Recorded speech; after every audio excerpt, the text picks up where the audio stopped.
I'm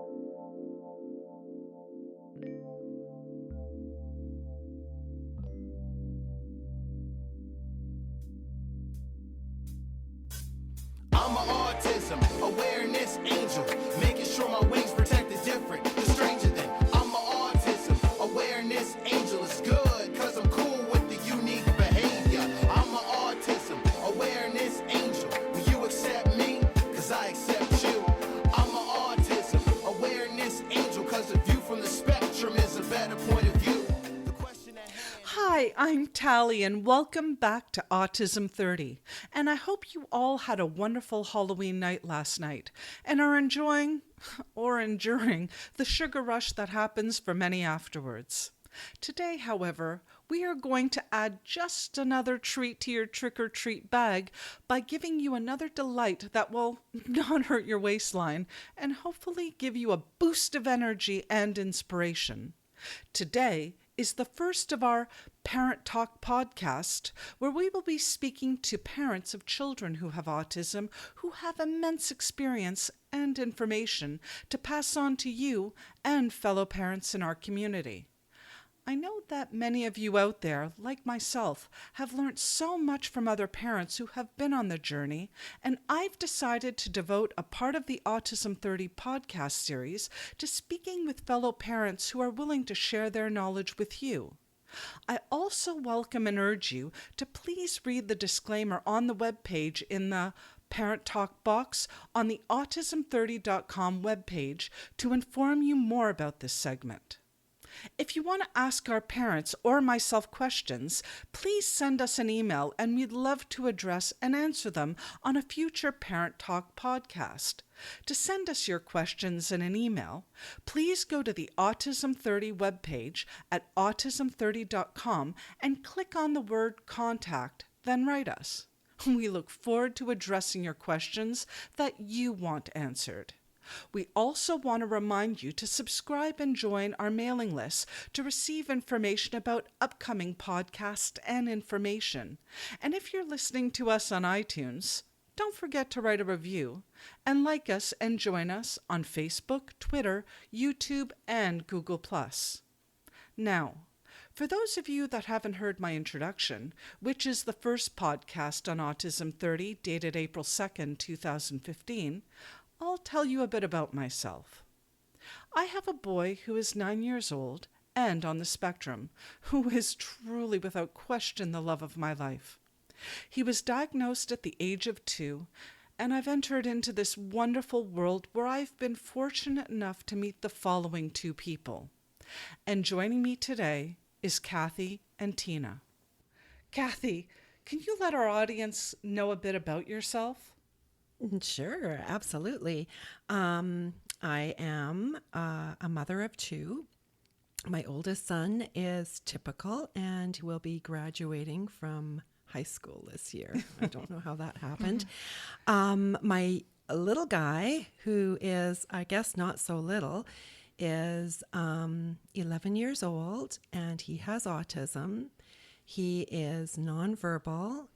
He has a lot of sensory issues, and he's now got some anxiety issues as well. My little guy is lovely too. He's very affectionate. He's loving. He has a lovely little sense of humor, and he's a flirt. He knows how to flirt with the ladies. Apparently he does. Life is challenging, but I do have a very supportive husband. Which is important, and he's lovely. Yeah, he has his moments.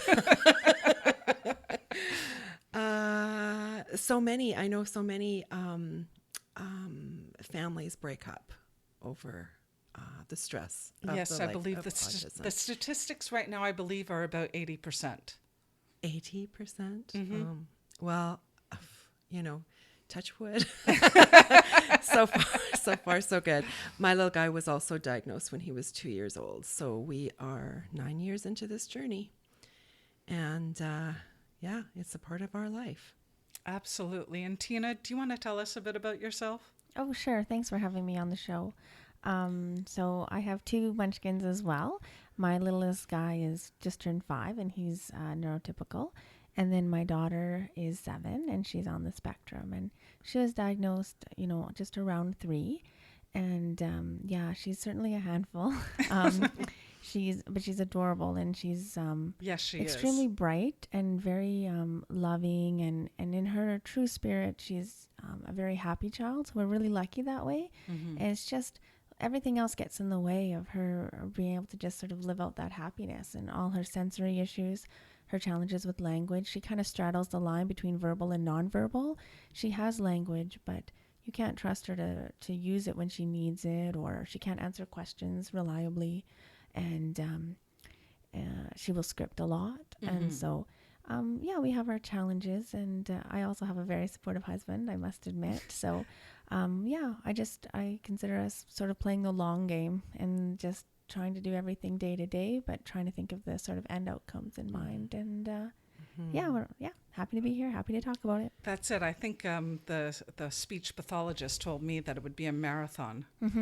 Not a sprint. Yeah, not a sprint. Not a sprint. We all That's start exactly off as a it. sprint, though. It all starts off as a sprint. It starts off in a sprint, and everyone tells you, you have to get the diagnosis quick. You have to start the therapy, and every 1 week delay feels like a crisis. And Yes. and it's absolutely a marathon. And it was so hard to say at first, oh no, she's going to miss speech this week. What will happen? And you realize, there's a lot of people, and a lot of therapists are going to come and go, and therapies are going to change, and life is going to change, and it's okay. It's not everything has to be in just this moment. But it's hard to Absolutely. understand that when you first start out. And It especially is. with the long waiting list, considering to get therapy and diagnosed and everything else. That's Finding, also a stress. Yes. Yeah. I think we were fairly lucky, I have to say. There was waiting, but not like the wait lists we have now. No. Not like The numbers these. have exploded, absolutely. Yes, that is true. Now, I'm going to ask both of you a question, because I know I've certainly faced this in my experience, is I'm aware that some people have good intentions and have no malice when they say certain things to you. However, what are some of the things that you've heard that have been hurtful that you would like to educate our audience about to enlighten our listeners? That's a good question. Then, Kathy, why don't you start? No, I kind of jumped in, didn't I? Sorry. Go right ahead. Something that immediately comes to mind is the term normal. Well, he looks normal. Well, he doesn't look autistic. Well, he is autistic, and it's a invisible disability. Absolutely. And it can be challenging. And do you find that really minimizes like your experiences when people say things like that?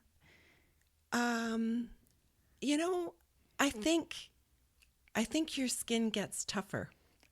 That's And certainly I think true. it does. It has to, or you would explode. Or you would explode. Very good point. So no, just today, my neighbor and I were talking about Thanksgiving, and he said, "How was your turkey? And how was your?" And I said, "It was a really good Thanksgiving. My son sat with me and sat at the table at the whole time, tried foods that he wouldn't normally Oh, eat." congratulations. Hashtag That's winning. wonderful. I know, it was absolutely it was positive. It was a very, very positive day. I felt very thankful. And so then my neighbor proceeded to ask me, so like, does he eat, foods like a normal Oh my goodness. And I adore this neighbor. So I know that he didn't mean to be cruel. And I know people don't always know what to say. I saw something cute on one of my coworkers' walls in her office. And it was a little girl saying to her mom, "What is normal?" And the mom sitting back with her cup of tea saying, "Oh dear, it's just a setting on a washing machine." I love it. That's perfect. And what about you, Tina? Some of it's holiday season stuff. Some of it goes back to the early days of the diagnosis. A lot of things about every family has their struggles, and I really, when I was in the throes of an early diagnosis and trying to make sense of it in my own life, I really felt like that minimized what was going on with us. And you know, with time, I've been able to recognize other people do have their struggles, and that's okay. But I think when you're in the throes of what's going on, like if someone just, you know, lost someone in their family, you wouldn't say, well, lots of other people have had people die. You know, it's like, well, that doesn't really comfort me right now. So, and there just always seems to be a desire among people to always emphasize the positive. And like in the early days of diagnosis, people would say things like, oh, but she's not very severe though, right? Like they wanted to be validated in thinking that things were better. Yes. And I find on Facebook, you know, my daughter has some wonderful moments, some breakthroughs, and I love to celebrate them. And one thing about being an autism mom is that you celebrate a lot of little things that other people take for granted. So true. Right? Yes. So sometimes you'll put those things up, those victories, and you get like, you know, 50, 60, which for me is a lot of likes. I don't have that many friends. I don't have that much time to socialize, but, you know, and that's really empowering. But sometimes you're putting up the hard things and you're looking for that support and stuff. And then it's like tumbleweeds blowing. You don't hear any comments. And the only people commenting are the other autism moms. Yes. And it's very rewarding to have them say things, and it really helps you through it. But you think, where's everybody else at this time? Because it's not just about celebrating these successes. It's helping the whole family through the challenges, helping my neurotypical son understand why his sister doesn't play with him. And, yes. And, you know, just why we can't go to certain events and why my daughter can't be in Sparks and all these things. And so sometimes I find that people aren't trying to be hurtful, but sometimes the silence is deafening. Yeah. Absolutely. Like I know one of the things that has always bothered me, they say, oh, I'm sorry. And they look at your child as if they're defective they're broken. Thank you. That's a better word, broken. And I know that that term has always offended me because you're talking about the person that has changed my life for the better. I can't imagine life without him. And to say sorry for a person's existence, now I know they mean it in a different context, but that term for me, I always find jarring. I don't know how you feel. Yeah, I understand. And yeah, I don't know what the answer is there. I just don't say it. Neither do I. But I think it's really important that we as autism moms basically tell the world that, you know, next time, hopefully, if any of you listeners are out there are actually meeting parents who have children with autism, maybe think a moment about the words you choose to use when speaking to people, and know that how your words can be interpreted, which I think is a really important fact to mention. Yeah, and I think it's important to recognize that people are trying to walk a fine line, and sometimes you have to just stop and listen and see where that new autism parent is at. So, you know, are they in the place where they want empathy right now, or are they in a place where they want you to help strengthen them, or they just literally just want some help in some capacity? And so, you know, really listening and stuff, I think, is a lot better than just sort of these general things like I'm sorry and just saying, like, you know what, I know life is gonna be tough, but we're here for you and we're gonna make it work, right? And my great husband, you know, in the very few moments when I first realized that my daughter would probably end up with an ASD diagnosis, and it's a long story, but honestly, I was in my computer. In my kitchen on the computer, and I was looking at Wikipedia, and it said, you know, children with autism line things up, and I looked to my left, and all over my kitchen, everything in my kitchen was all lined up, and every symptom really fit. And I remember starting to just cry and saying, like, oh, I think she has autism. And my husband was like, well, she has autism, then we'll deal with it. We'll do everything we can to help her, and we're here together.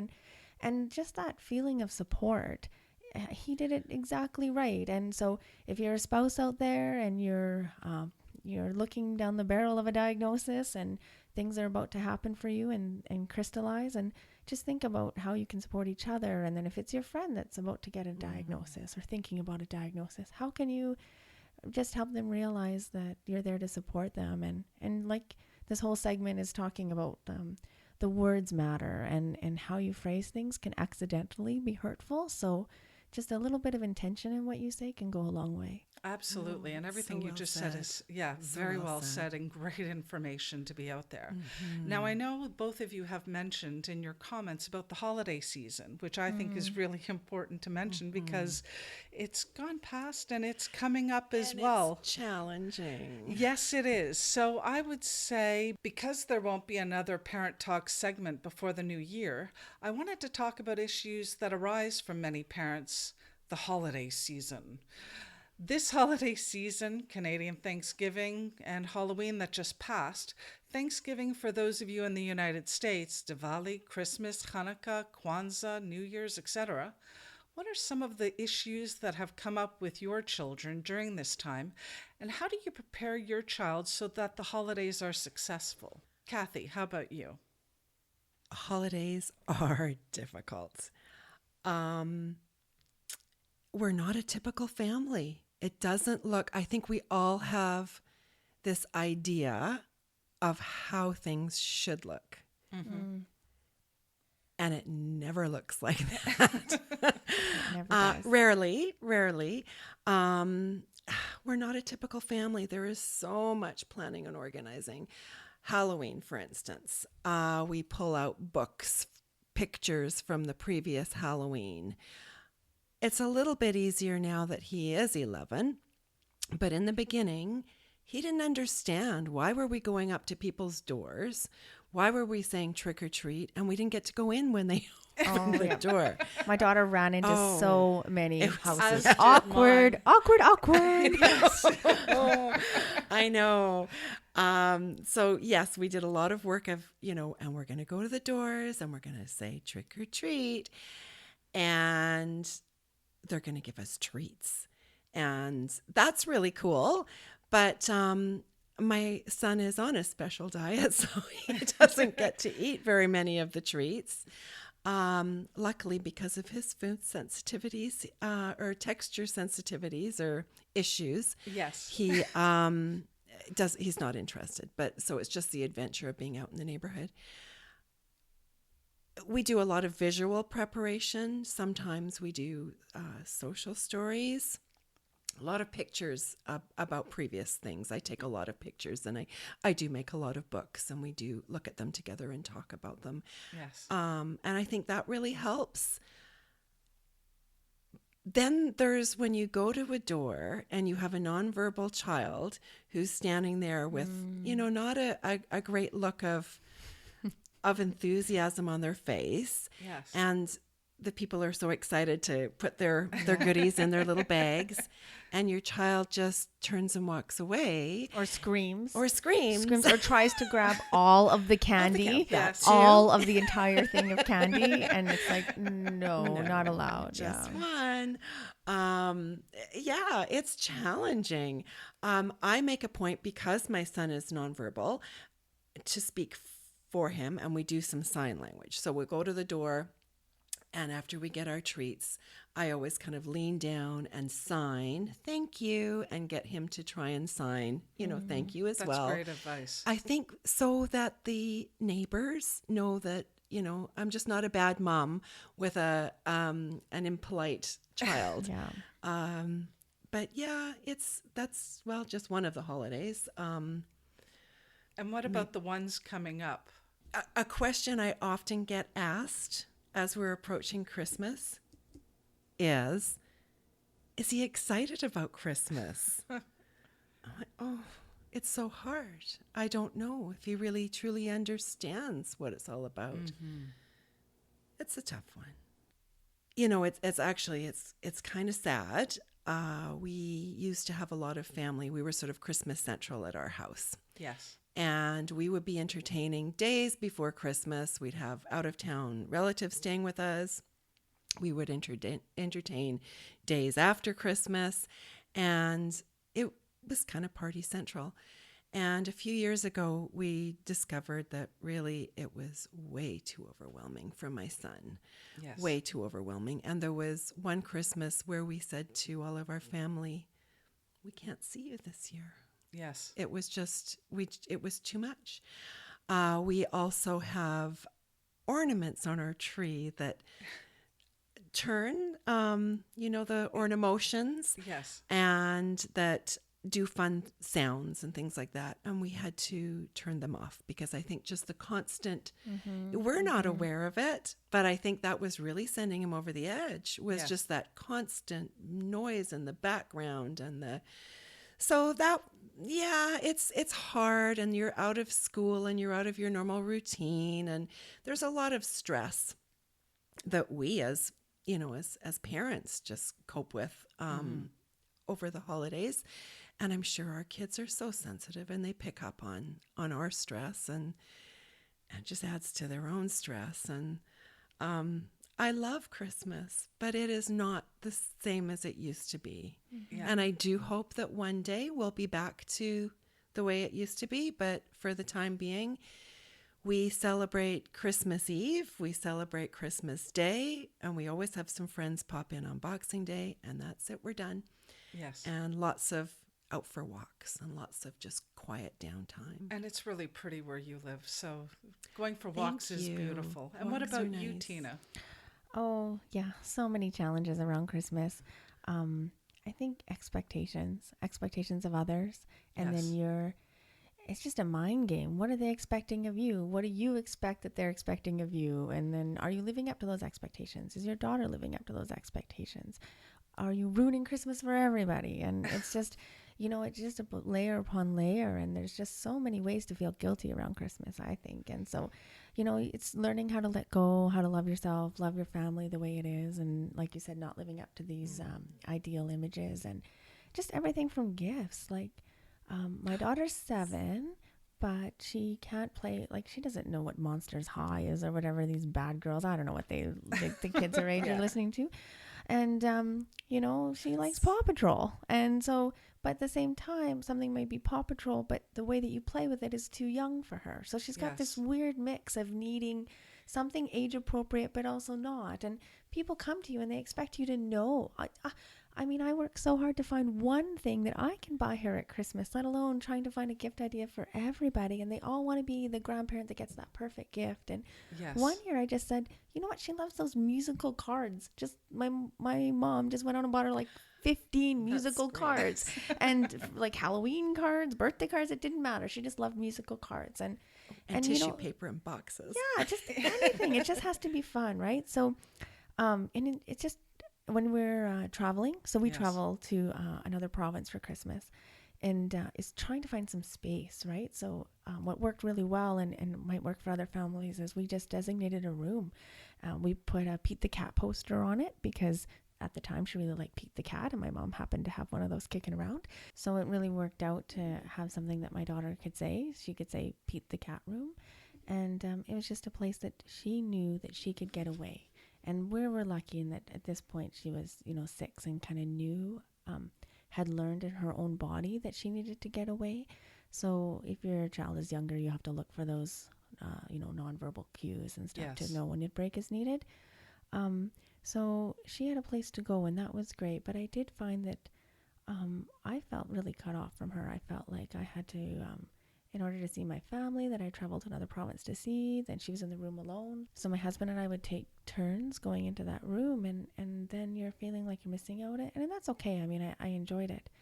But one of the sweetest moments is, when people actually, they would take the time to leave the party and come spend time in the room with us. Yes. And to me, like, those were so important. And just if someone is with a kid on the spectrum and they seem to be really shut out, maybe their child just wants to stay in the bathroom the whole time or wants to be outside the whole time, and just reaching out and saying, you know what, those people are missing out on whatever activity is going on, and they matter to me, so it's okay for me to miss out a little bit too, just to be with them. And that those moments are so meaningful and can really make Christmas for somebody else. So if there's someone in your family or group of friends like that, something to think about. Just one more thing about helping them be successful. I know Santa photos are always a thing, and going to the mall can be so overwhelming. And I mean, I do like to have the Santa photo, and maybe I'm selfish, but we've had some good successes. We pick them all with a great Santa. And the other thing that we do is I've learned I just go and wait in line. So I wait in line for the 90 minutes, and my husband keeps them, or 60 minutes or whatever. My husband keeps them happy in the car with iPads. And when we get to second in line, he marches them in, and they go straight in to see Santa. That's a great idea. Yeah, it works really well for us. That's a good plan. Absolutely. Like I know with my son, I know one issue we have is going to the malls with that music. And I know we have, I have a little bag in the trunk of my car with all his necessities, like his headphones and his drawing materials and reading materials, because of the fact that if the music gets too loud or the jingling, we put the headphones on. And unfortunately, we as parents don't really know really what sounds in particular bother our child, and all of that kind of stuff. Well, it changes. Everything's changing. They're always changing. And one day a sound is fine, and the next day it's just catastrophic. Absolutely. And when your children go into the holidays right after school, because when they're in school, there's a complete rigid schedule, and then all of a sudden they go from no schedule at all to everything's very free, which is really unsettling. So we try to keep some semblance of a schedule now that I've learned what he needs. We try to keep that. But as you said so beautifully, is I think it's really important that people do have compassion and understand that that's our reality and that's what we need to do. And yes, include us in your festivities, but have some compassion if we don't celebrate it like your vision of how we should be celebrating it with you, which I think is really beautiful.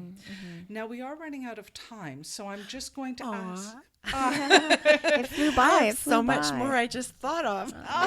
And we will have Kathy and Tina back on the show for another segment. But one of the questions that I do ask everyone, really quickly, can you in one sentence tell us, what would you like the world to know about autism? And we'll start with you, Kathy. If you've met one child with autism, you have met one child with autism. Our kids are all so different. My son is so different from your son, who's so different from your daughter. They're all so unique. It is a spectrum. And what about you, Tina? Oh, thanks. There's so much out there about autism awareness, and it's not just about being aware that there is this thing called autism, but it's about having compassion and caring. So when you see a child struggling, don't assume that it's poor parenting or they're not behaving. Have some compassion. The best thing that a stranger's ever said to me is, "How can I help you?" How can I help you? Yes. What can I do? Sometimes it's, can you just carry these groceries while we walk to the car? Or, can you just watch him for 2 seconds while I put her headphones on? Or whatever it is. And so if you're the boss giving your employee time off, if you're a teacher or your principal, how can you help that parent help their child be successful in school? Just having compassion and caring, because everyone deserves it. Absolutely, and that's really great advice. Well, I'm so pleased that the two of you can join us today. Thank you so much, Thank Kathy you and Tina. so It's a great much. time. I really enjoyed it. Oh, I'm glad you Thank did, you. and I hope our podcast audience out there did as well. We want to remind our podcast audience that all opinions expressed here are just that, and we strongly advise that you consult with your own doctor or professional for your own particular circumstance.